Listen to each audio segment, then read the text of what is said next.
कुशल महाराज की जय। तदीय शुभ तिथि महोत्सव की जय। जय नित्यला पृष्ठ श्रीमद भक्ति सिद्धांत सरस्वती गोस्वामी ठाकुर जगत गुरु शील प्रभुपाद की जय। सुपाश शील प्रभुपाद की जय। समस्त रूपानुवर्ग की जय। अनंत कोटि वैष्णव वृंद की जय। समागत भक्त वृंद की जय। शिष्य राधा दामोदर जू की जय। दामोदर अष्टकम की जय। सत्यव्रत मुनि की जय। श्रीताई गौर प्रेमानंदे हरि हरि बोल। नमामीश्वरा सच्चिदानन्दरूपां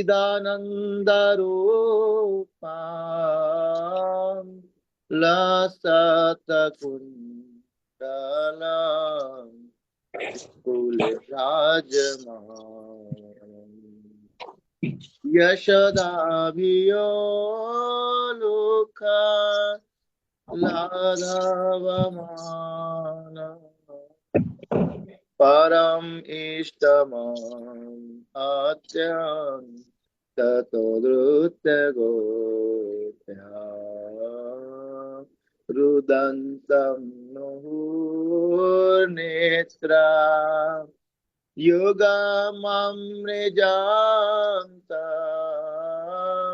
कराम्भोजयुगमेना सातङ्कनीम् मुहुश्वासकाम्पा श्रीरेखाङ्ककण्ठा स्थितग्रैवदामो दरं भक्तिवदम् इति दृक्स्वलीला वीरानन्दकुण्डे स्वघोषं निमज्जन्तम् अध्यापयन् तदीशितागेषु भक्तर्जितत्वं पुनः प्रेमतस्तान् शतावृत्तिवन्दे वरं देवमोक्षम् नामोक्षं वदेवा नास्यानेहं विनेहं वरिषादपि इदन्ते वपुरनाथ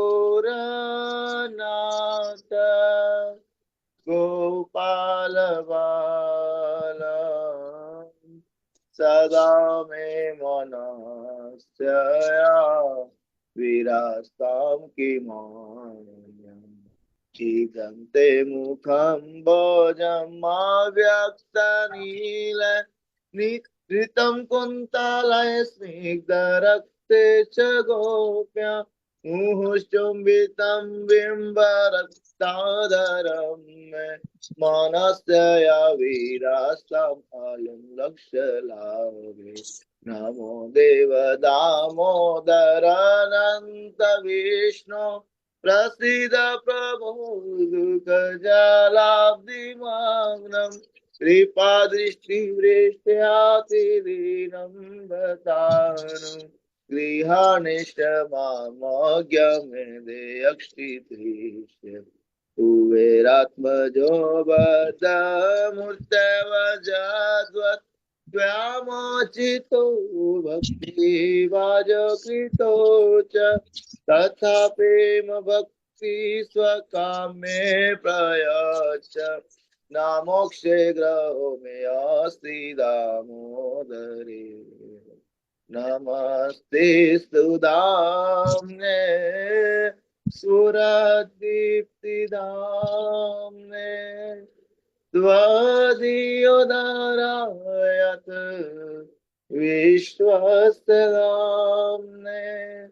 नमो राधिकाय त्वदीय प्रियाय नमो नन्तलीलाय देवाय तु नमो राधिकाय त्वदीय प्रियाय, नमो राधिकाय त्वदीय प्रियाय, नमो अनंत लीलाय देवाय तुभ्यं, नमो अनंत लीलाय देवाय तुभ्यं। दामोदरा राधा दामोदरा, दामोदरा राधा दामोदरा, दामोदरा राधा दामोदरा, जय राधा दामोदर, राधा दामोदर राधे, जय राधा दामोदर, राधा दामोदर राधे। हरे कृष्णा, हरे कृष्णा, कृष्णा कृष्णा, हरे हरे, हरे रामा, हरे रामा, राम राम, हरे हरे। हरि बोल, हरि बोल, हरि बोल, गौर हरि बोल, निताई गौर हरि बोल, हरि बोल, हरि बोल, हरि हरि बोल। श्री श्री राधा दामोदर जू की जय, श्री दामोदर अष्टकम की जय, सत्यव्रत मुनि की जय, श्री कार्तिक व्रत की जय, दामोदर व्रत की जय, ऊर्जा व्रत की जय, नियम सेवा व्रत की जय, श्रीनिताई गौर प्रेमानंदे, हरि हरि बोल। हरे कृष्णा प्रभु जी, प्रभु जी। हरे कृष्ण धन्यवाद।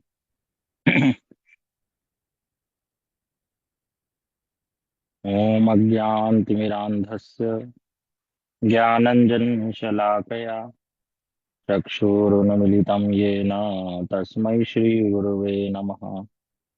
गुरुवे गौरचन्द्राय राधिकायस्तदालये कृष्णाय कृष्णभक्ताय तद्भक्ताय नमो नमः।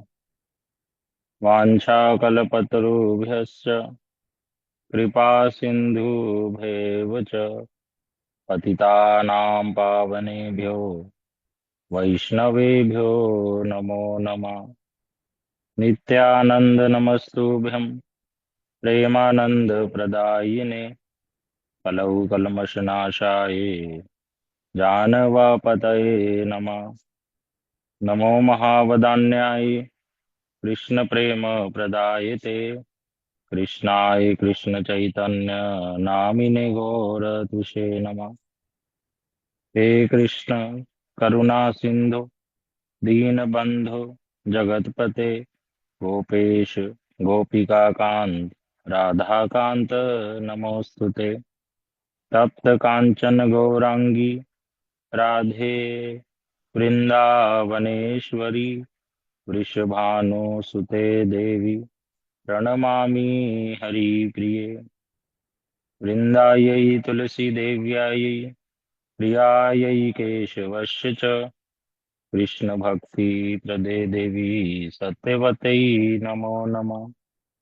श्री कृष्ण चैतन्य प्रभु नित्यानंद श्री अद्वैत गदाधर शिवासादि गौर भक्त वृंद।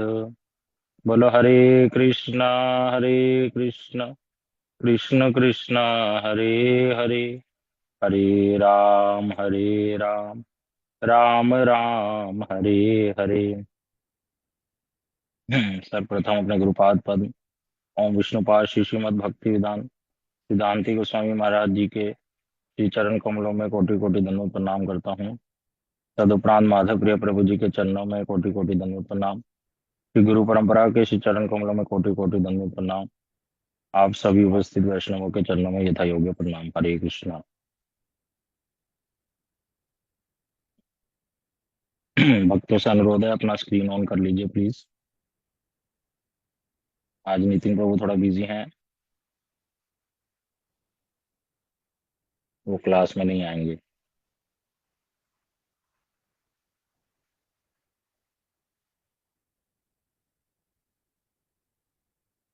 हरे कृष्णा।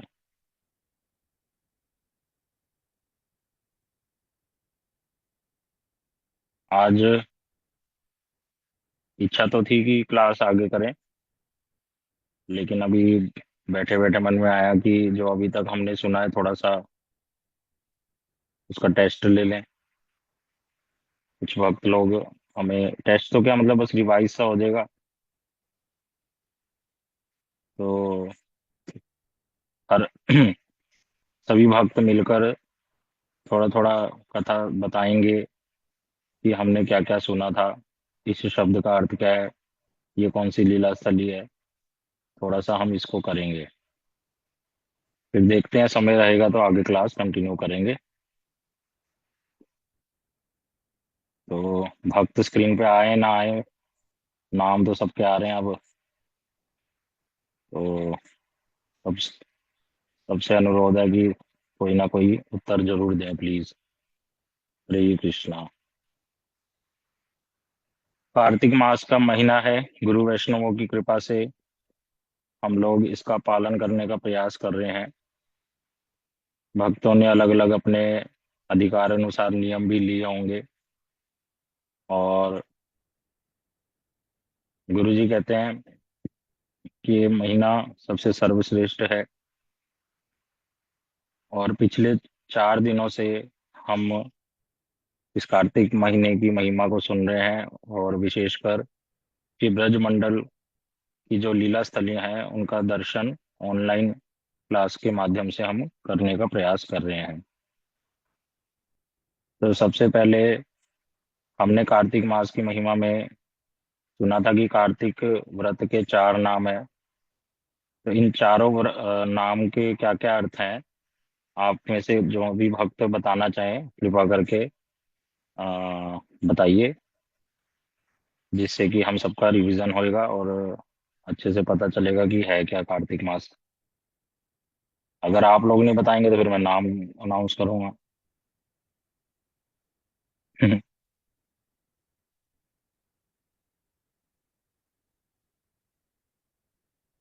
वहां पे ऑप्शन भी आता है एक हैंड रेज का, जूम में ही वो आप कर सकते हैं।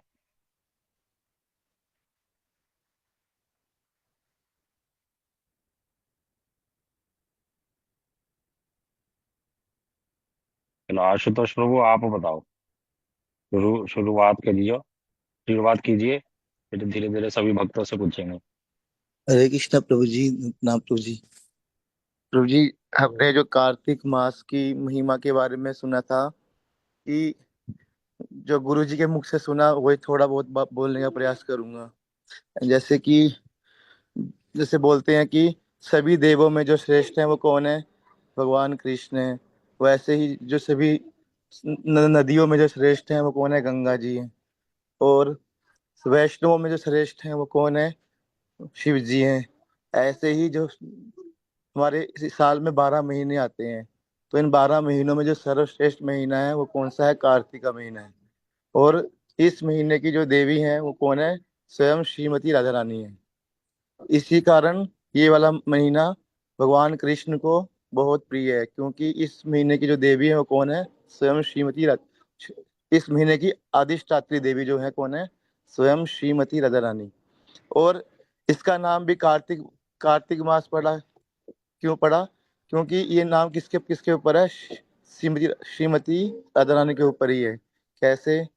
जैसे गुरु जी बताते हैं और आपने भी बताया था कि राधा जी की जो माता जी हैं उनका उनका नाम है कीर्तिदा देवी। और राधा जी का एक नाम है कीर्तिदा सुंदरी। तो उस वहीं से उनका एक नाम पड़ा कार्तिकेय। तो उनके राधा जी के नाम पर ही इस महीने का नाम क्या पड़ा? कार्तिक मास। कार्तिक मास। और ये महीना, इस महीने में बोलते हैं कि अगर हम जरा सी भी भक्ति कर लेते हैं तो उसका हमको उसके करोड़ों गुना फल मिलता है। और मुख्य रूप से हमें इस महीने में भगवान का नाम करना चाहिए, भागवत श्रवण करना चाहिए, और भगवान श्री राधा दामोदर को दी- दीपदान दिखाकर श्री तुलसी जी को दीपदान करके फिर आकाश दीपदान करना चाहिए। ये मेरा क्वेश्चन ये था, आप ध्यान से नहीं सुना। आप जो बता रहे हो सब ठीक बता रहे हो, लेकिन मेरा क्वेश्चन था कि कार्तिक व्रत, दामोदर व्रत और ये जो ऊर्जा व्रत नियम सेवा है, इन इन इनका क्या अर्थ समझा था हमने इन शब्दों का। जो अच्छा कार्तिक जी। व्रत के 4 नाम है। कार्तिक व्रत का प्रभु जी मैंने बता दिया है, अब दामोदर व्रत का बताता हूँ जी। हरे कृष्णा। हाँ बोलो बोलो, आवाज आ रही है। इस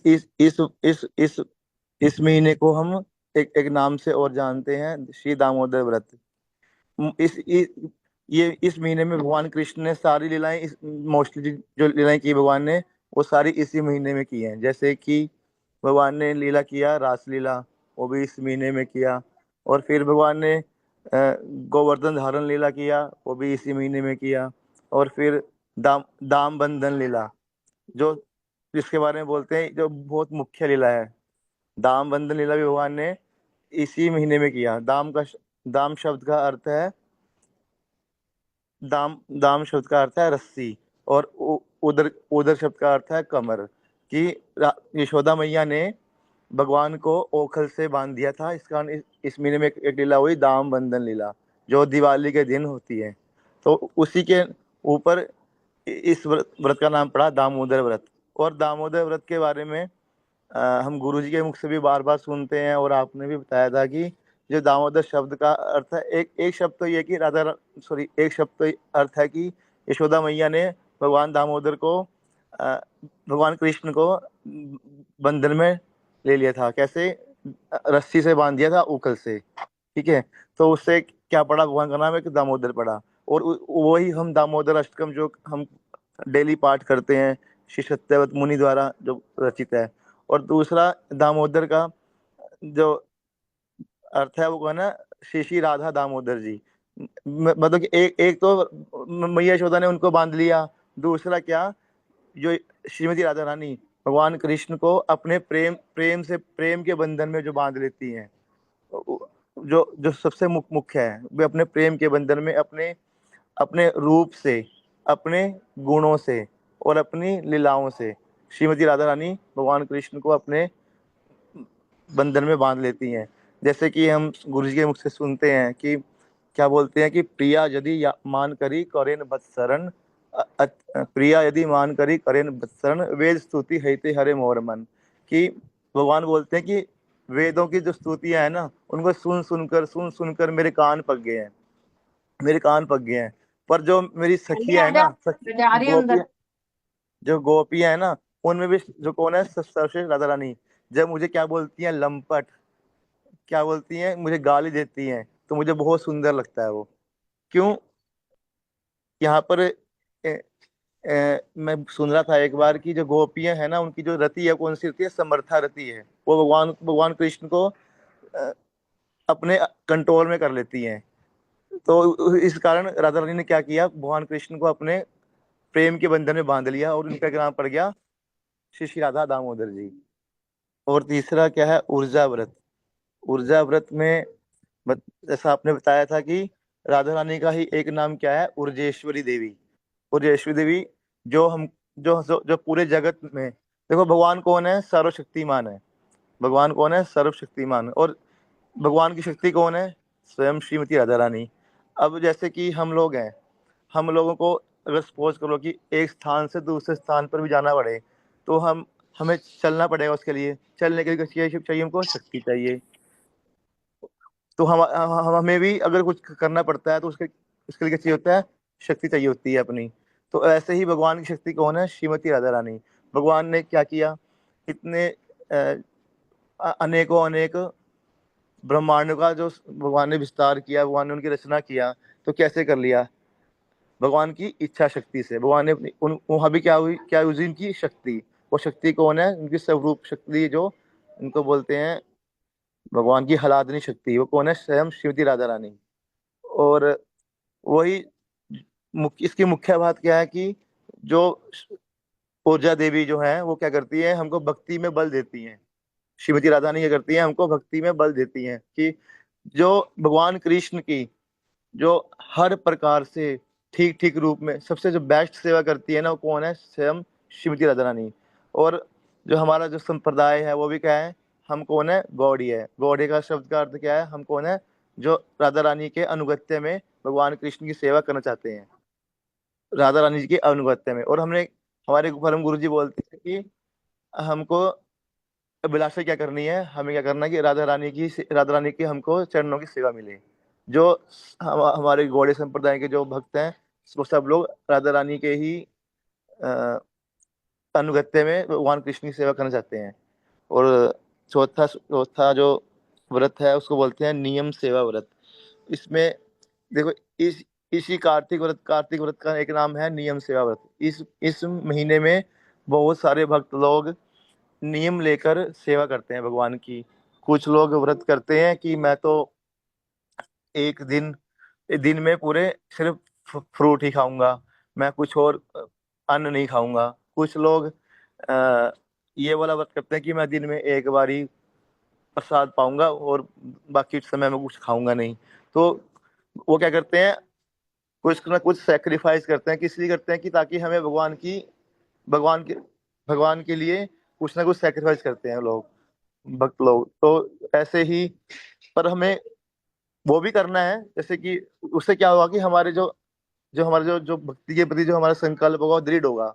वो भी करना है, पर साथ साथ में क्या करना है, क्या संकल्प लेना है, क्या हमको नियम लेना है कि हम, जो गुरुजी बोलते हैं कि हमने हर हर रोज श्री श्री राधा दामोदर जी को दीप दान करना है।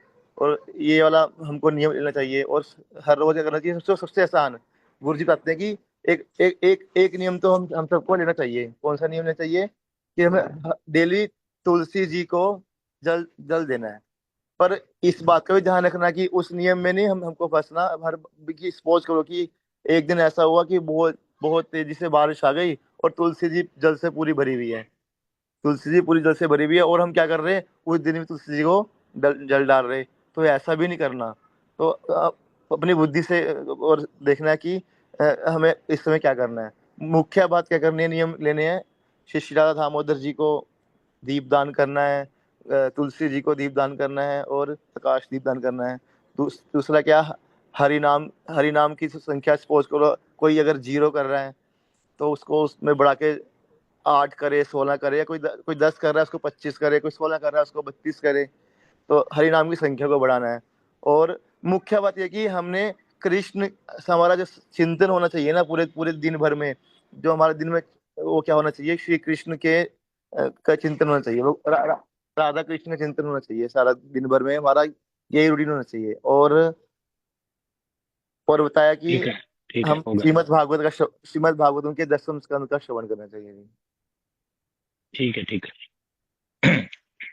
हमारे आशुतोष प्रभु जी ने बड़े अच्छे से एक्सप्लेन कर दिया पूरा। हमारे प्रभु जी पूरी कथा भी बोल सकते हैं, मैंने इनको रोक दिया, लेकिन बड़े सुंदर पॉइंट्स इन्होंने बताए जो हमने श्रवण भी कर चुके हैं, और काफी सारे न्यू पॉइंट्स भी इन्होंने ऐड किए जो गुरु जी से इन्होंने और हम सब ने सुने हुए हैं। तो विशेषकर हमने इस महीने की महिमा को सुना था। और इसमें विशेषकर जो ध्यान देने वाली बात है वो है हरि नाम के ऊपर, कि हरि नाम की संख्या हम ज्यादा करें और भक्तों का संग करें। ये दो चीजें बहुत ज्यादा इंपॉर्टेंट है। और साथ ही साथ दीपदान। फिर आगे हमने कार्तिक के पहले दिन में कथा सुनी थी संकल्प के विषय में, कि भक्त लोग पूरे ब्रजमंडल की परिक्रमा करेंगे 30 दिन। तो आज संकल्प लेते हैं, इसके विषय में कौन भक्त बताएंगे हमारे विषय में। देखिए, अच्छे से पार्टिसिपेट कीजिए, और हम लोग एक दूसरे के सीखेंगे ऐसे ही बोल बोल के। गुरुजी ऐसे ही सिखाते हैं हमें।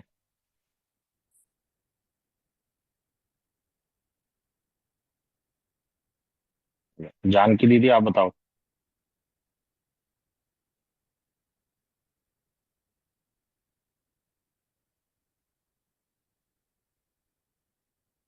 हरे कृष्णा।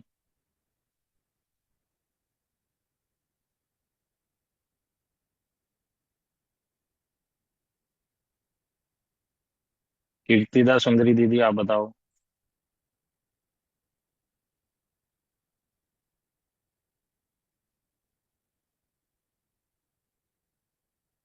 भक्त लोग हैं भी या नहीं, ये आ जाते हैं क्लास में पता नहीं चलता, इसलिए हम कहते हैं स्क्रीन ऑन कीजिए। हाँ प्रभु जी, आवाज आ रही है? हाँ, अब आ गई। बोलिए, आप बोलो। हरे कृष्ण प्रभु जी, दंड प्रणाम। तो जब हमारा पहला दिन होता है ब्रजमंडल परिक्रमा का, तो उसमें हमारे परम गुरुदेव संकल्प करवाते थे सभी भक्तों के साथ जाकर यमुना जी के तट पर। और उसमें क्योंकि यमुना जी ठाकुर जी को बहुत प्रिय है, इसी वजह से यमुना जी के पास जाकर ही संकल्प होता है कि यमुना जी हमारे ऊपर कृपा करें और हम अपना कार्तिक व्रत अच्छे से पूरा कर सकें। गुरुदेव इसलिए ऐसा करवाते थे क्योंकि गुरुदेव तो अपना संकल्प पहले से ही करके रखे हैं। वो इसलिए करते हैं ताकि भक्तों के मन में भक्ति का भाव आए और उनके मन में परिक्रमा के प्रति भाव आए। अच्छा, बहुत अच्छा बताया इन्होंने।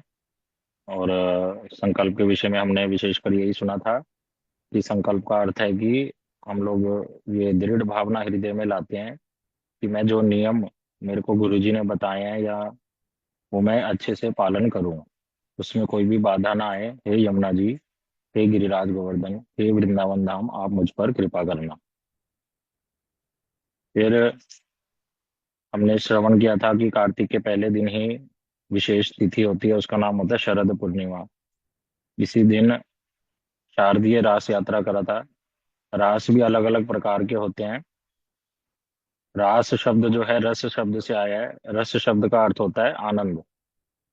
तो ये विषय में हमने सुना था, इसमें ज्यादा नहीं जाएंगे हम। फिर आगे फिर आगे हमने सुना था, उसी दिन पहले दिन ही परम गुरु जी की तिथि थी। श्री श्रीमद् भक्ति प्रज्ञान केशव गोस्वामी महाराज जी की शुभ तिरोभाव तिथि थी। उनकी महिमा हमने सुनी थी। कोई एक भक्त कुछ एक महिमा कुछ सुना दे तो बहुत अच्छा लगेगा। यश प्रभु सुना सकते हैं? जी, हरे कृष्णा प्रभु जी। हरे कृष्णा। आ, बोलो। आता है आपको? हाँ, मैंने सुना था प्रभु जी के बारे हाँ। में। हाँ, एक एक दो बातें बता दो, अच्छा है। जैसे आपने बताया था, प्रभु जी ने बताया था कि जब मुसलमानों ने मायापुर मंदिर पे वो अपनी सही बोल रहे हो। जमीन पे कब्जा कर लिया था और वहां पे कबर बना दी थी, तो प्रभु जी रात में जा जाके उस कबर को खोद के निकाल के वहां पे पेड़ लगाया करते थे। और जब वहां पे उनका विरोध करने के लिए वहां पे लोग आ रहे थे, तो प्रभु जी ने अपने गुरुदेव के वस्त्र पहन लिए और अपने वस्त्र गुरुदेव को पहना दिए कि गुरुदेव को कोई हानि ना हो पाए। इनके गुरुजी कौन है? प्रभुपाद। श्री प्रभुपाद। श्री भक्ति सिद्धांत सरस्वती ठाकुर प्रभुपाद जी इनके गुरुजी हैं। और आपने जो दोनों लीलाएं बताई बहुत सुंदर है। अच्छा है, आपको याद है। ऐसे सीखेंगे हम सब। धीरे धीरे हम सबको ही कथा करनी है ऐसे। कथा का मतलब ही क्या है? कोई ये थोड़ी ना कि माइक पे बोलना है।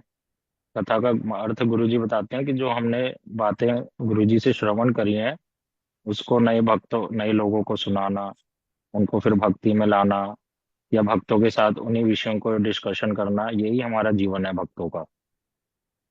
तो आपने दोनों ही पॉइंट बहुत अच्छे बताए। जी बोल।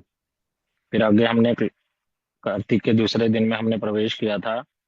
और विशेषकर हमने एक तिथि का पालन किया था, उसमें भी शिला प्रभुपाद जी के एक भक्त श्री श्रीमद् भक्ति गौरव वैखानस गोस्वामी महाराज जी की शुभ आविर्भाव तिथि थी। आविर्भाव, अच्छा, आप भक्तों में से आविर्भाव तिरोभाव का भी अर्थ बता दें और महाराज जी की एक दो घटना भी सुना दें। आ, हमारे अहमदाबाद से प्रभु जी हैं श्याम सुंदर प्रभु, वो थोड़ा सा वर्णन कर दें तो अच्छा रहेगा। हरे कृष्णा प्रभु जी। हरे प्रभु कृष्ण। जी, आविर्भाव का अर्थ होता है कि वो उस दिन प्रकट हुए थे, और तिरोभाव मतलब वो भगवत धाम गए थे उस दिन। और श्री श्रीमद् भक्ति गौरव वेखानस गोस्वामी महाराज जी जो है, वो प्रभुपाद जी से जुड़ने से पहले ही एकादशी तिथि का उस तरीके से पालन करते थे जिस तरीके से अम्बरीश महाराज पालन करते थे, जो श्रीमद् भागवतम में वर्णन है।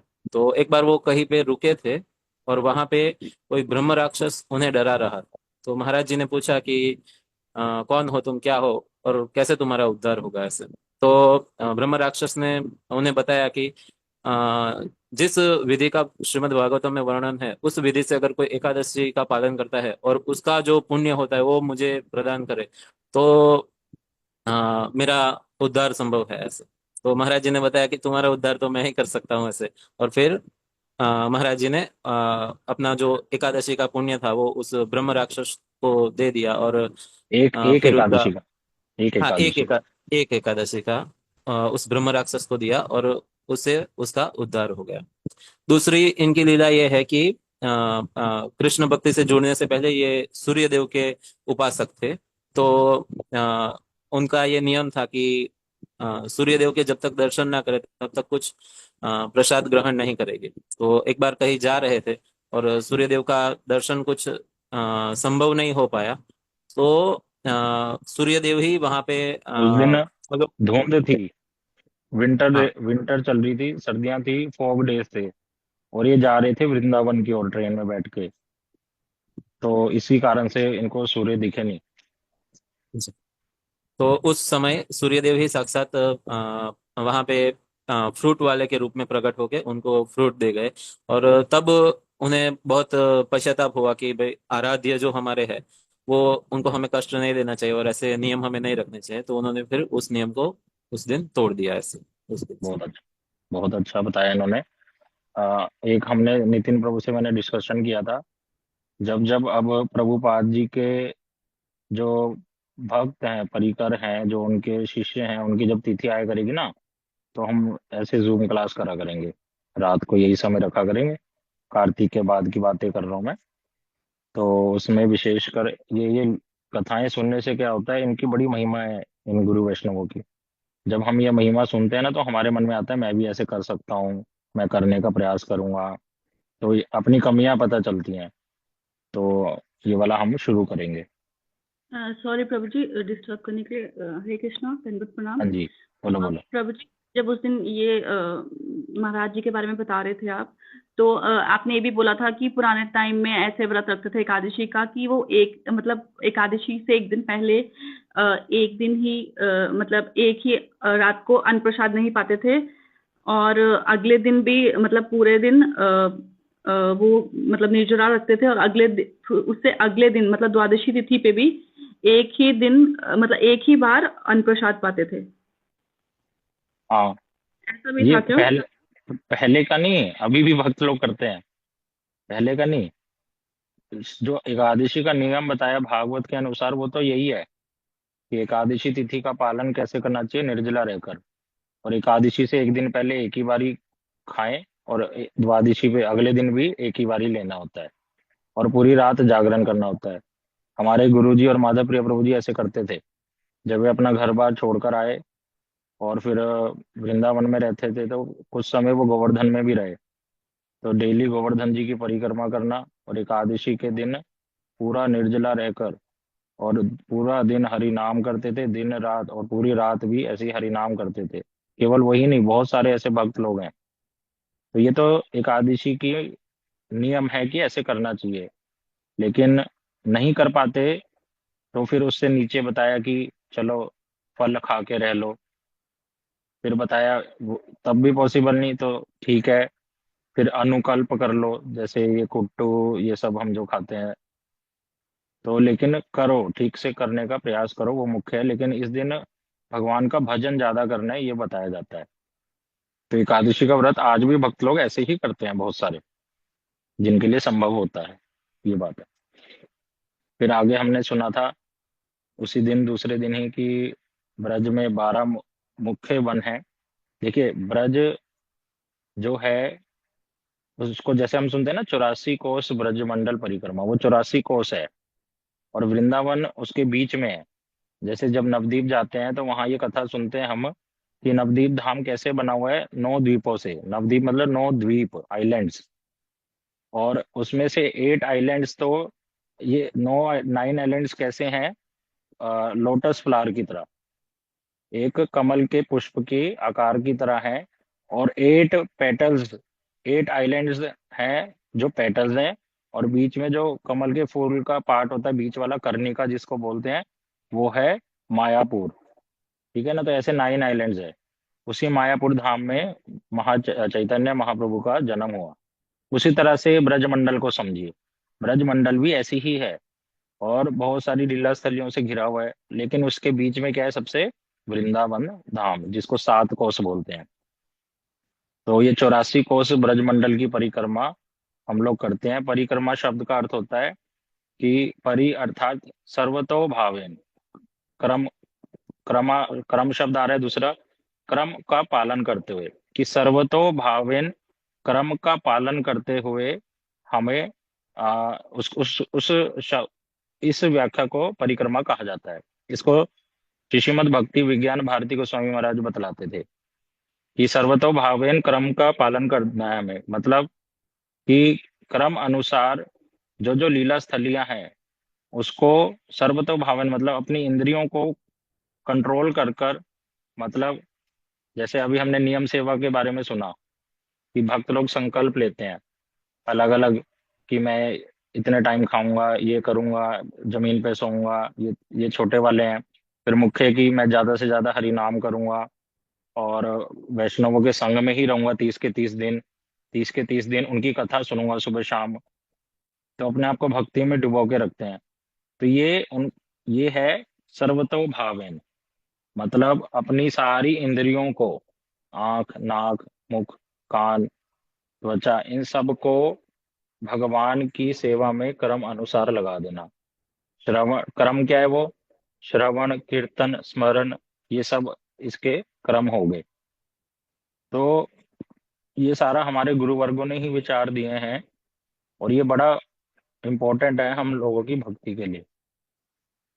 ये हमने सुने थे नाम, उसमें से विशेषकर हमने पहले श्री काम्य वन को उठाया था। ये काम्य वन बड़ा इम्पोर्टेंट है। इसके विषय में कोई भक्त अगर बता दें कि श्री काम्य वन के विषय में क्या सुना था हमने, तो उसको हम स्मरण कर लेंगे सारे भक्त लोग। रीटा माता जी दिल्ली से बता सकती हैं?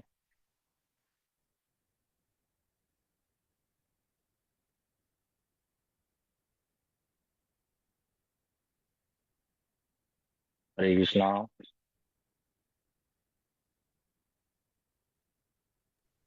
हरे कृष्णा प्रभु जी, धन्य प्रणाम। धन्यवाद, प्रणाम प्रभु माता जी, जी मेरी बता। बीच में एक तो क्लास रह गई थी, तो उसमें शायद ये भी रह गया था।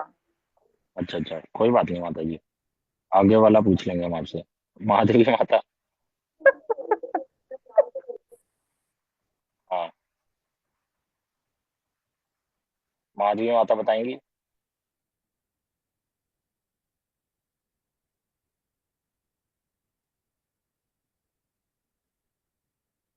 हरे करण कृष्ण प्रभु। प्रभु जी, अच्छा नमस्कार। अच्छा, बताओ बताओ महादेवी माता बताओ। आ, प्रभु जी दोबारा बताएंगे क्या कहते हैं? यहाँ पे ना थोड़ा सा ध्यान से नहीं सुन पाई मैं अभी, कोई आ गया था। श्री काम्य वन जो है, इसलिए ही बोलते हैं हम, वीडियो ऑन करो।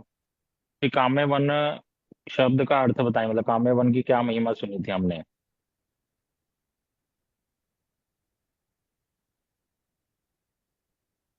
स्मरण है? आपकी आवाज नहीं आ रही। करण प्रभु आप बताओ।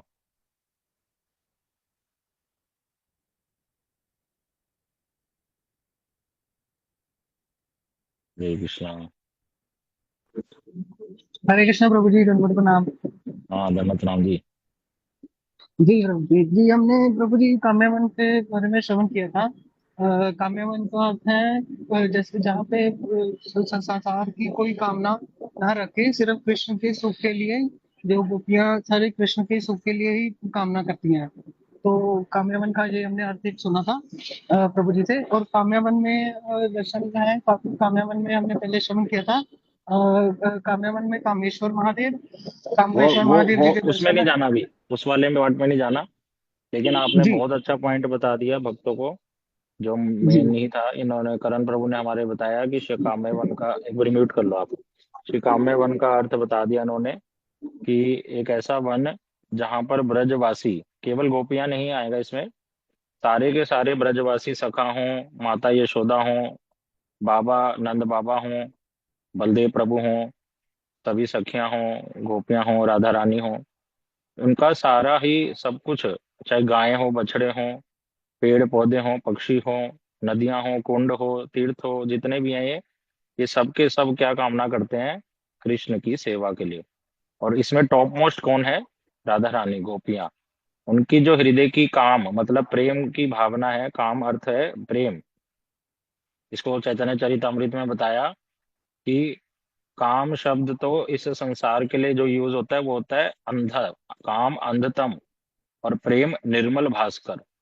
कि प्रेम शब्द अर्थात प्रेम है, प्रेम को कंपैरिजन करा सूर्य की तरह, और काम का कंपैरिजन करा अंधकार से। तो काम शब्द का जो असली अर्थ है वो है प्रेम, और प्रेम शब्द का अर्थ होता है कि सारा कुछ कृष्ण के लिए ही करना। कृष्ण की जिसमें प्रसन्नता है, कृष्ण कैसी कौन सी एक्टिविटीज से खुश होते हैं, वो एक्टिविटीज को करना। और वो सबसे ज्यादा कौन करती हैं? राधा रानी और उनकी सखियां। इसलिए इस वन में जाकर हमारी वैसे तो संसार की सारी कामना पूरी हो सकती है, इतनी शक्तिशाली ये स्थान है। लेकिन भक्त लोग संसार की कामनाएं ना रखकर क्या कामना रखते हैं हृदय में? कौन सी इच्छा रखते हैं? कि मैं राधा कृष्ण की सेवा कर सकूं, गुरु जी के विचारों को ग्रहण कर सकूं, इस प्रकार की भावनाएं रखते हैं। उस भावनाओं को ये काम्य वन पूरा कर देता है। करण प्रभु ने बहुत अच्छे से ही बता दिया छोटे शब्दों में। फिर हमने काम्य वन में बहुत सारी लीला स्थलियों को सुना था। ये भोजन थाली के विषय में भावना माता आप बताओ।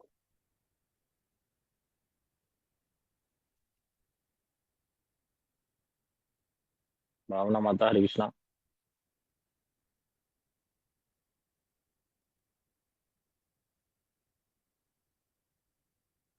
नहीं तो हिमानी माता जी बता सकती हैं।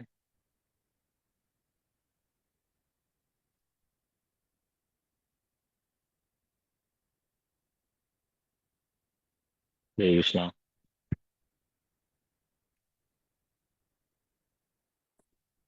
जानवा माता जी बताएंगी। हाँ, हरे कृष्णा प्रभु जी, दंडवत प्रणाम। भोजन थाली एक जगह है काम्य वन में, जहाँ पे श्री कृष्ण के सखा जब सुबह गैया चराने जाते थे, तो वहां पे मतलब भोजन थाली स्थान पे सब अपना अपना घर से लाया हुआ खाना रखते थे, और फिर सब ठाकुर जी सबके साथ मिलके वहां पाते थे।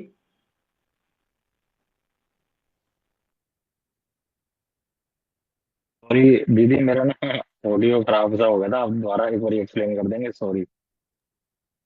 दंडवत प्रणाम प्रभु जी। प्रभु जी, अ, भोजन थाली नामक स्थान काम्य वन में है, जहाँ पे जब सखा ठाकुर जी के साथ सारे सखा जाते थे उनके, तो वो घर में से कुछ कुछ अपना भोजन लाते थे, तो वहाँ ठाकुर जी सबके साथ मिल के वहाँ पे वो पाते थे भोजन, जो भी मतलब सखाओं की मैया वगैरह पैक करके देती थी उनके तो लिए। और विशेषकर इसमें हमने सुना था कि जहां पर बैठ के पाते थे, तो जो पर्वत है या जो भी स्थान है, वहां अपने आप थाली प्रकट हो जाती थी। ये देखो दर्शन है इसमें। जी कटोरी बन जाती थी, गिलास बन जी जाता था अपने आप। तो उसमें रख कर, क्योंकि वो लोग थोड़ी हमारी तरह जैसे डिस्पोजेबल लेके जाते थे या स्टील प्लेट ये सब थोड़ी लेके जाते थे, ठीक है ना। उनके लिए तो केले के पत्ते, है ना, इस प्रकार का सारा जो नेचुरल थिंग्स हैं वो है। लेकिन यहाँ पर मुख्य बात हमने सुनी थी कि पर्वत भी भगवान के प्रेम को देखकर, हमने सुना ना कि सारी वस्तुएं क्या है? भगवान की सेवा के लिए। तो पर्वत भी अपने आप को भगवान की सेवा में लगाता है कि मैं कैसे कर सकता हूँ प्रभु की सेवा। हमने भागवत में भी श्रवण किया था कि भागवत जी में आता है कि जब कृष्ण अपने सखाओं के साथ, गैयाओं के साथ, बछड़ों के साथ वन में प्रवेश करते हैं ना, किसी भी वन में, तो अपने आप ही वहां के वृक्ष झुक जाते हैं, अपने फलों को देने लगते हैं। मानो उनकी हृदय की भावना है कि हमारे पास तो यही है, हम ऐसे ही कर सकते हैं। मोर क्या करता है? मोर के पास क्या है देने को?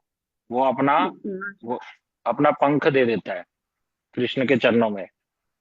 तो कृष्ण उसको देखो कहाँ पे धारण करते हैं? अपने मस्तक पर। है कि ये प्रेम की भावना है, मोर को मैं अपने सिर पर धारण करूंगा। तो जो कृष्ण से प्रेम करना चाहता है तो कृष्ण उसको अपने सिर पर धारण करते हैं। तो उसी तरह से ये पर्वत, इस पर्वत का नाम है इंद्रसेन पर्वत। ये अपने आप ही भोजन थाली बन गई, कटोरी बन गई, ये सब बन जाता कृष्ण की सेवा के लिए। बहुत अच्छा बताया। फिर व्योमासुर गुफा के विषय में बताएं। मीनाक्षी माता जी बता सकते हैं?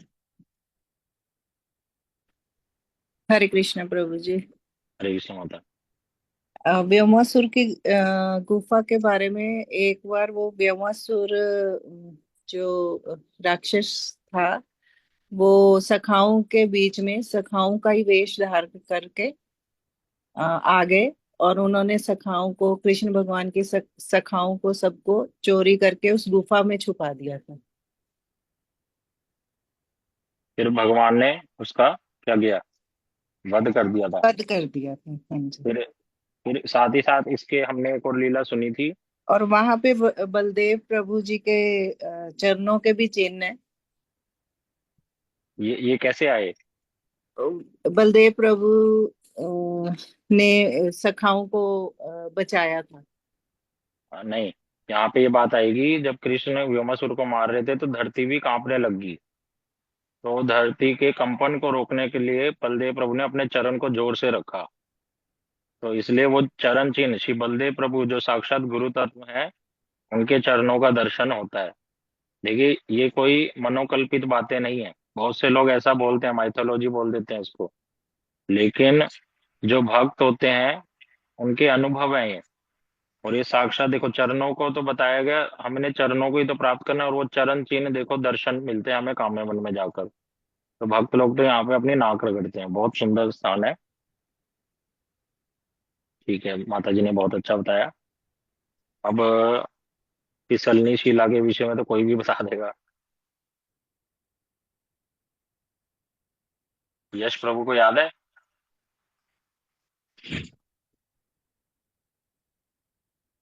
हरे कृष्णा यश प्रभु। हरे कृष्ण प्रभु जी। ये फिसलनी सीला वो है जहाँ पे श्री कृष्ण और अपने सखाओं के साथ यहाँ पे फिसला करते, मतलब जैसे हम स्लाइड पे जाके फिसलते हैं, ऐसे प्रभु कृष्ण श्री कृष्ण भी जाके इस पे खेलते थे, फिसलते थे। हाँ, बहुत सुंदर। अच्छा, ये लुकलुकी कुंड के विषय में कौन बताएगा? हरे कृष्ण हरे कृष्ण। हमारे श्याम सुंदर प्रभु बताएंगे। जी प्रभु जी।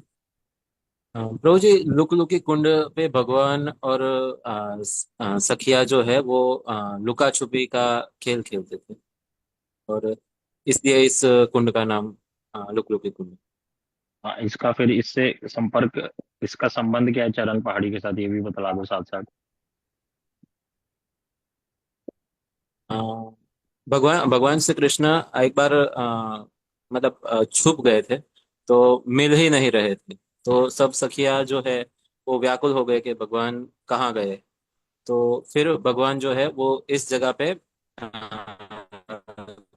त्रिभुवन ललित मुद्रा में प्रकट होके बांसुरी जो हो बजा रहे हैं। तो भगवान की बंशी का जो नाद है उससे पहाड़ भी पिघल जाता है। तो ये वहां पे पिघल गया था, और भगवान के जो चरण है वो दो यहाँ पे छप गए थे।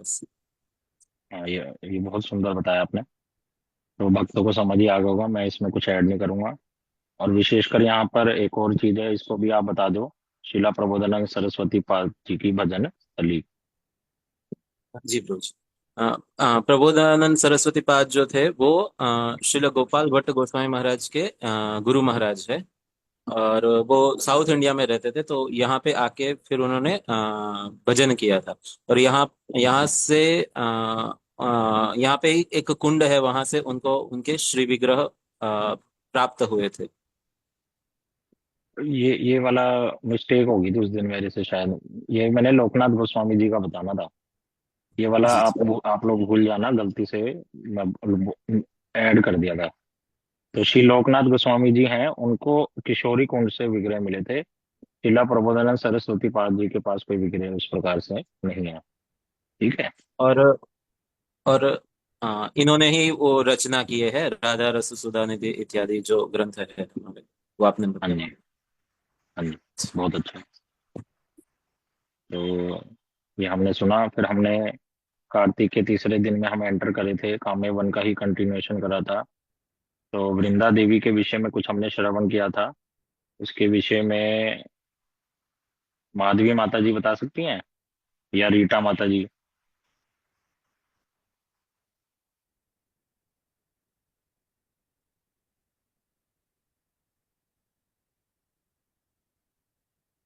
नहीं तो आशुतोष प्रभु बता दें।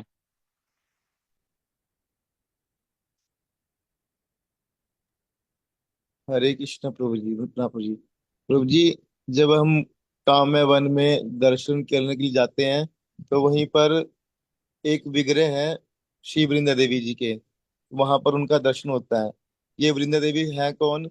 ये वृंदा देवी है जो जो जिन्होंने वृंदावन का उजागर, जो वृंदावन की जो देवी है, उनको उनका नाम है वृंदा देवी। और वो कौन है? स्वयं श्रीमती राधा रानी की सखी है। राधा रानी की इच्छा से ही वो वृंदावन का अ, प्रकट्य करती है। मैं एक क्वेश्चन पूछता हूँ। हम तो सुनते हैं वृंदावन की ईश्वरी है श्रीमती राधा रानी, लेकिन हाँ आप कह जी। रहे हैं वृंदावन की देवी वृंदा देवी है, ये कैसे संभव है? नहीं, वो आप ठीक कह रहे हैं। मेरा बोलने का तरीका गलत हो गया। अरे नहीं, मैं तो क्वेश्चन पूछ रहा हूँ, मैं तो ये कहा ही नहीं आप गलत बोल रहे हो। आपने बोला सही है, सब कुछ सही बोला है आपने। और मैं यहाँ क्वेश्चन उठा रहा हूँ कि वृंदावन की ईश्वरी है, वृंदावनेश्वरी बोला जाता है श्रीमती राधा रानी को, हाँ लेकिन जी। साथ ही साथ आप कह रहे हो वृंदावन की देवी वृंदा देवी है, ये बात भी हम सुनते हैं। तो इन हाँ दोनों जी, बातों का सामंजस्य कैसे है? आप बता देंगे प्रभु जी एक बार? आप बताओ, कौन बताएगा? हाँ, ये हमारे श्याम सुंदर प्रभु बड़े इंटेलेक्चुअल हैं, देखो। ये ना ऐसे ऐसे क्वेश्चन मेरे को पूछते हैं कभी कभी, तो मैं भी वो मतलब मैं सोचता हूँ कि ये क्वेश्चन लाते कहाँ से हैं, फिर गुरु जी से पूछना पड़ता है कभी बार, माधव प्रिय प्रभु से। बोलो श्याम सुंदर प्रभु, बोलो। प्रभु जी, जो राधा रानी है वो ही वृंदावनेश्वरी है। लेकिन राधा रानी ने जो वृंदावन का पूरा मैनेजमेंट का डिपार्टमेंट है वो श्री वृंदा देवी को दे रखा है। तो इसलिए वृंदा देवी पूरे वृंदावन का मैनेजमेंट करती है। बहुत अच्छा, बहुत ही सुंदर। यही यही बात थी इसमें। ठीक है, आप आशुतोष प्रभु कंटिन्यू करो। तो जब जब मुगलों का आक्रमण हुआ था, तब क्या किया था कि जो वृंदावन के जो भक्त लोग हैं, उन्होंने सभी विग्रहों को कहाँ ले जाना था? राजस्थान जाना था। तो राजस्थान के रास्ते में काम्यवन पड़ता है। तो राजस्थान नहीं बोलेंगे हम, इसको जयपुर ही बोलेंगे, राजस्थान तो बहुत बड़ा है। हाँ, जयपुर। जयपुर गए हैं सारे हाँ मुख्य। जी, जयपुर जयपुर गए, हाँ जी। तो रास्ते में, तो वहां पर एक स्थान आता है काम्यवन। वहीं पर सभी विग्रह वहां पर एक दिन के लिए ठहरे थे, कुछ ऐसा था। तो वहीं पर राधा गोविंद देव जी के भी दर्शन होते हैं, मदन मोहन जी के दर्शन भी होते हैं, और गोपीनाथ जी के दर्शन हुए होते हैं वहीं पर। और साथ में ही वृंदा देवी के दर्शन वहीं पर होते हैं। तो वृंदा देवी कहते हैं कि वृंदा देवी ने ब्रज को नहीं छोड़ना, वो ब्रज को छोड़कर कहीं नहीं जाएंगे। तो इस कारण वृंदा देवी वहीं पर रुक गई। तो वहीं पर ये इनका वृंदा देवी का दर्शन होता है। और एक वृंदा देवी तो वहां पर है काम्यवन में। और एक वृंदा देवी का दर्शन होता है हमारे परम गुरु जी ने जो स्थापना किया था श्री रूप सनातन गौड़िया मठ में, श्री वृंदा देवी का। कैसे किया था, क्यों किया था?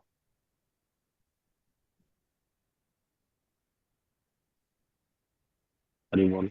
हरे कृष्ण, नहीं नहीं पता प्रभु जी, इतने अच्छे से नहीं पता इस बारे में।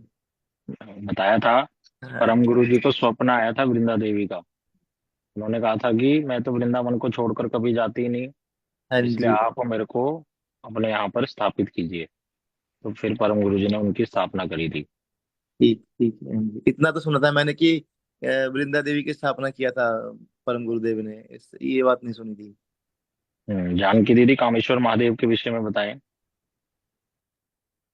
प्रभु जी, ये वाला मुझे थोड़ा सा नहीं आता है, बट कामेश्वर महादेव जो हैं वो काम्य वन के देवता हैं। जैसे वृंदावन में गोपेश्वर महादेव हैं और गोवर्धन में चक्रेश्वर महादेव जी हैं, वैसे ही कामेश्वर में काम्य वन में कामेश्वर महादेव जी दर्शन देते हैं और वहीं अरे पे ठाकुर जी की काम्य सेवा में वन भी के रहते देवता नहीं है ये, ब्रज हैं। के काम्य देवता वन तो कृष्ण है। पूरे ब्रज के देवता नहीं, तो कृष्ण है। संचालक। हैं? काम्य वन में कामेश्वर जी, जैसे महादेव हर वृंदावन में और गोवर्धन में जैसे ठाकुर जी की सेवा में है, वैसे ही काम्यवन में कामेश्वर हाँ महादेव जी के रूप में सेवा में हाँ, है। ये बोलना है। और विशेषकर भक्त लोग महादेव जी से प्रार्थना करते हैं कि आप हमें कृष्ण भक्ति प्रदान कीजिए, तो ये हमारी कामनाओं को पूरा कर देते हैं। फिर हमने विमल कुंड की कथा को सुना था। इसके विषय में कौन बताएगा? करण प्रभु बताएंगे।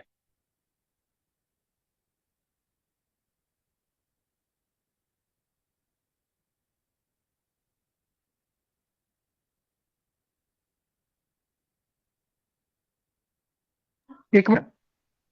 हरे कृष्ण प्रभु जी। जी। जी जी प्रभु जी, हमने विमल कुंड के बारे में सुना था। विमल कुंड का नाम विमल कुंड इसलिए पड़ा, वहां के राजा थे, उनका नाम था विमल। तो उस टाइम पे उनका विमल कुंड में अ, उनके नाम से विमल कुंड का नाम पड़ा। उनकी उनकी कोई संतान संतान नहीं होती थी, तब उन्होंने प्रार्थना करी, तो उनके पास उनकी संतान हुई, उनकी पुत्री हुई। तो जब कृष्ण जी वहां आए उस कुंड में, तब उन्होंने ठीक बोल रहे हो।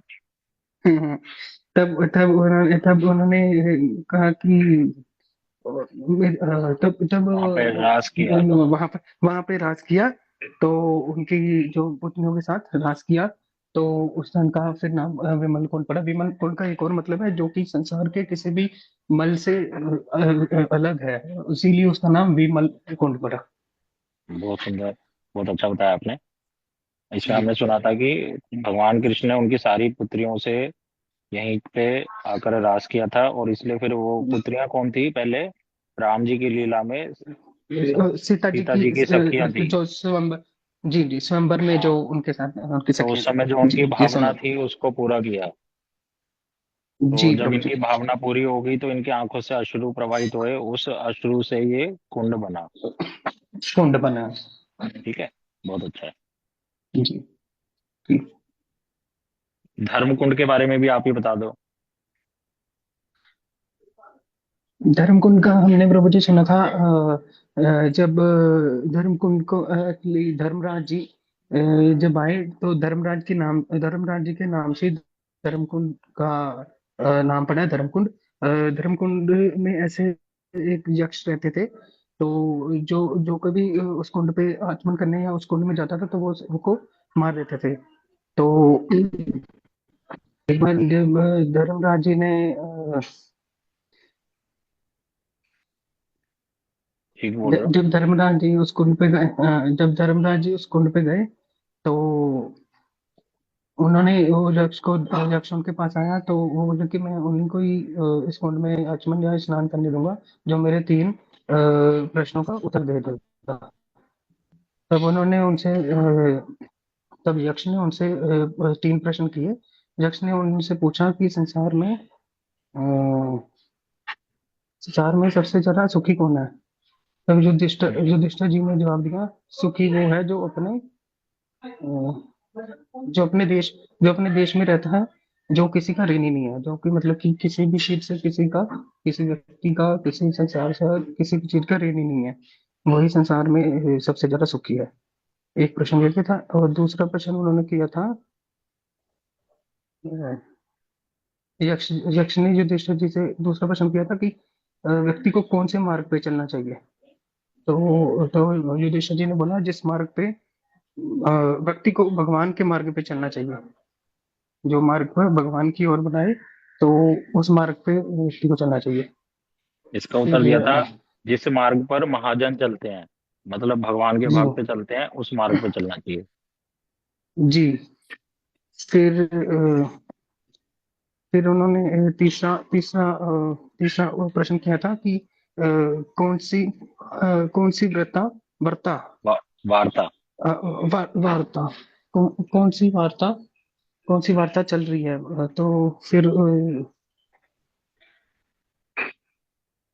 तो युधिष्ठिर जी ने बोला था कि माया वार्ता है। आजकल मतलब कि सभी माया में मग्न हैं, माया में पड़े हैं, और अपने मंगल का जो नहीं करते थे आज बात, तो वो माया माया की वार्ता आज चल रही है। तो ये तीनों प्रश्न सुन के यक्ष ने उनको प्रणाम किया, और उन्होंने उस कुंड में उनको आचमन करने दिया। और तो एक और इसके साथ बताया था कि उनके जो 2 भाई भाई थे उनकी, जो पहले हाँ मारे जी। जा चुके थे इस कुंड में। तो उन्होंने हम्म। बोला कि आप उनको जीवित, उनमें से एक को जीवित कर सकते हैं।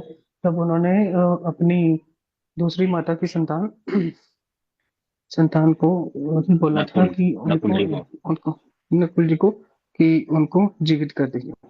तब वो उसी क्षण जीवित हो गए थे। ये सब बहुत हमने अच्छा। महिमा सुनी थी। बहुत जी अच्छा। बहुत आपने बहुत अच्छे से बता दिया है। और यक्ष ने ना 3 क्वेश्चन नहीं करे थे, उसने तो बहुत सारे करे थे, लेकिन सबका जी आंसर दे दिया था। उसमें से 4 क्वेश्चन कथाओं में सुनाए जाते हैं, जो मुख्य हैं हम लोगों के लिए। वो 3 तो आपने जी बोल दिए, एक उसमें और था, किम आश्चर्य, सबसे बड़ा आश्चर्य क्या है। हम सोचते हैं ताजमहल, ये सब आश्चर्य नहीं। तो युधिष्ठिर जी जी ने जी बताया सबसे बड़ा आश्चर्य ये है कि हम अपनी आंखों के सामने देखते हैं सब मर रहे हैं, लेकिन हम सोचते हैं हम जीवित रहेंगे। जी तो ये जीवित सबसे है। बड़े आश्चर्य जी की बात है कि व्यक्ति समझने को तैयार ही नहीं है। जी जी तो ऐसी बहुत सी हमने पांडवों की लीलाओं को सुना था कि वो विमल कुंड के पास ही रहते थे और यहाँ वनवास के समय रहते थे। और एक बारी दुर्वासा जी आगे, वो वाली लीला भी सुनी थी हमने। जी जी जी द्रौपदी जी का जयद्रथ एक बारी अपहरण करके ले गया था, तब भगवान ने भीम ने अर्जुन ने रक्षा करी, ये सब हमने इसमें सुना था। जी बहुत अच्छा बताया। सेतु बंद सरोवर के विषय में जानवा माता जी बताएंगी। जी प्रभु। अ, जैसे हम सबको पता, धन्यवाद, प्रणाम प्रभु जी। जैसे हम सबको पता है कि रामलीला में श्री राम ने लंका जाने के लिए सेतु बांधा था, वैसे ही श्री कृष्ण ने सेतु बंध लीला की थी। जब एक बार सखियों ने उनसे बोला था कि मतलब श्री राम के विषय में बताया था कि जैसे श्री राम ने सेतु बांधा था समुद्र पे, क्या आप भी बांध सकते हो? मतलब श्री कृष्ण से बोला तो श्री कृष्ण ने बोला था हाँ, क्योंकि मैं ही था जो उस युग में राम बना था। तो उन्होंने अपनी बंसुरी बजाई और सारे मतलब बंदरों को बंदर मतलब सारे बंदर मंत्रमुग्ध होकर आ गए और उन्होंने ठाकुर जी की सेवा के लिए फटाफट मतलब सेतु बंधन कर दिया। बहुत अच्छा, बहुत अच्छा बताया आपने। ये इसी स्थान को रामेश्वरम भी बोलते हैं। तो हमने ये भी सुना था साथ के साथ कि ब्रज में सारे तीर्थ और कुंड हैं और वो मुख्य रूप में है। जो रामेश्वरम हम दर्शन करने जाते हैं वो मूल नहीं है, मूल रूप में यहाँ है। तो जी ये आपने मूल रूप बताया था, में। हाँ, बोलो बोलो। सॉरी, आपने बताया था कि यहाँ पे आद्र बद्री केदार आदि हाँ, केदारनाथ ये वाला और कवर कर दो आप, सारा ये कवर कर दो अच्छे से। आदि हाँ जी केदार के आपने बारे में बता दो। प्रभु जी मतलब नहीं यहाँ नहीं, पे सही बोल रहे हो, बोलो बोलो। एक बार सारे मतलब मतलब यशोदा मैया मतलब जब ओल्ड हो गई थी तो उन्होंने बताया था कि और वृंदावन वासी भी चाह रहे थे कि भाई हम तीनों तीर्थों मतलब आदि आदि केदारनाथ और बद्रीनाथ के दर्शन करें। तो उन्होंने और हरिद्वार के, तो उन्होंने ठाकुर जी ने ये बोला था कि आप लोगों को कहीं जाने की जरूरत नहीं है, सब यही है आदि केदार। तो उन्होंने आदि केदार और आदि बद्रीनाथ और हरिद्वार और गंगा जी यहीं प्रकट करती थी। हाँ, बहुत अच्छा है। क्योंकि नंद बाबा यशोदा मैया सबकी इच्छा हुई कि हम 4 धाम यात्रा में जाएंगे, लेकिन भगवान ने बताया चारों धाम तो यही है। तो वो दर्शन फिर करा के लाए थे ठाकुर जी स्वयं। तो ये भक्त लोग, हम सभी दर्शन करने जाते हैं गुरु वैष्णवों के अनुगत्य में। अच्छा, ये हमारा कंप्लीट हो गया काम्य वन और समय भी हो चला है। कल कोकिला वन को रिवाइज करेंगे। देखो ये जैसे आज हमने रिवीजन करा ना मिलकर, इससे याद हो जाती हैं चीजें, हृदय में बैठ जाती हैं, बोलने से सुनाने से ना। गुरु जी बताते हैं, कथा तो बहुत सुनते हैं हम लोग, लेकिन फिर हम सोचते हैं वो पॉइंट तो निकल गया, कैसे निकल गया, मैंने सुना तो था। लेकिन जब बोल देते हैं ना, हम किसी को सुना देते हैं, तो वो हमारे हृदय में बैठ जाता है। तो हमने कामे वन की लीलाओं को कंप्लीट किया, बहुत अच्छा लगा आज। भक्तों ने बड़े ही अच्छे से, सारे ही भक्तों ने उत्तर दिए और इसी प्रकार से हम गुरु जी की सेवा कर सकें, ये गुरु जी से प्रार्थना है। अच्छा, आप लोगों में से काम्य वन कौन कौन गया हुआ है?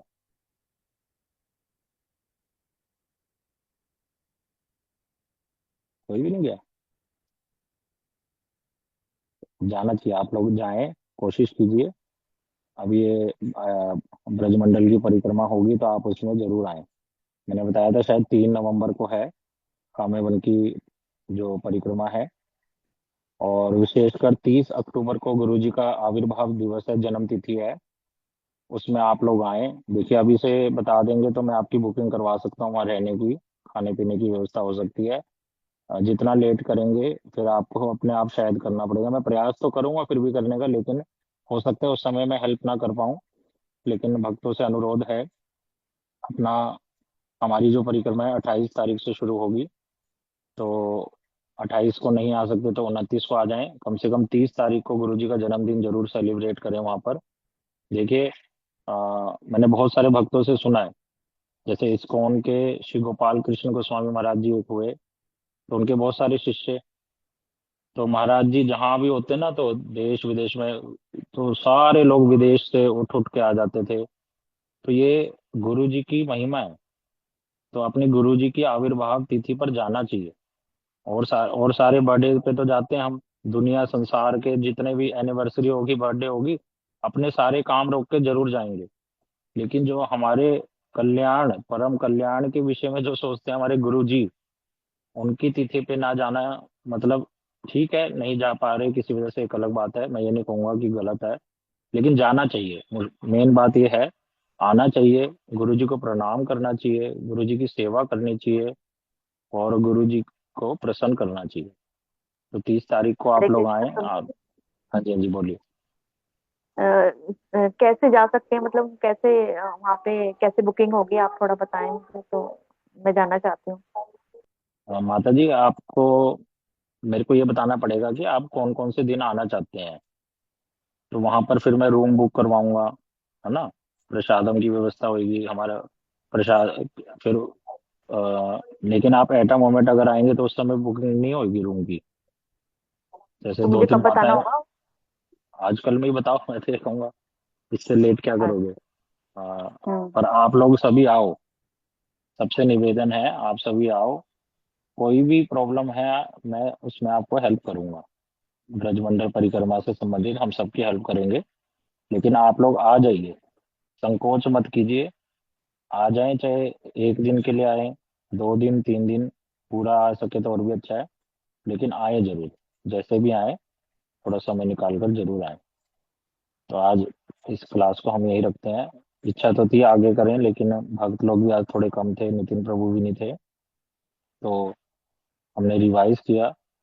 और भगवान की लीलाएं तो अनंत है, और ये कथाएं बार बार सुनने से आनंद ही आता है, कितनी बार सुन लो, क्योंकि भगवान सच्चिदानंद है, उनकी कथाएं भी सच्चिदानंद है। तो आगे हम कल श्रवण करेंगे। श्रील गुरुदेव की जय, श्री ब्रजमंडल परिक्रमा की जय, श्री कार्तिक मास की जय, सभी भक्त वृंद की जय, श्री गौर प्रेमानंदे, हरि हरि बोल।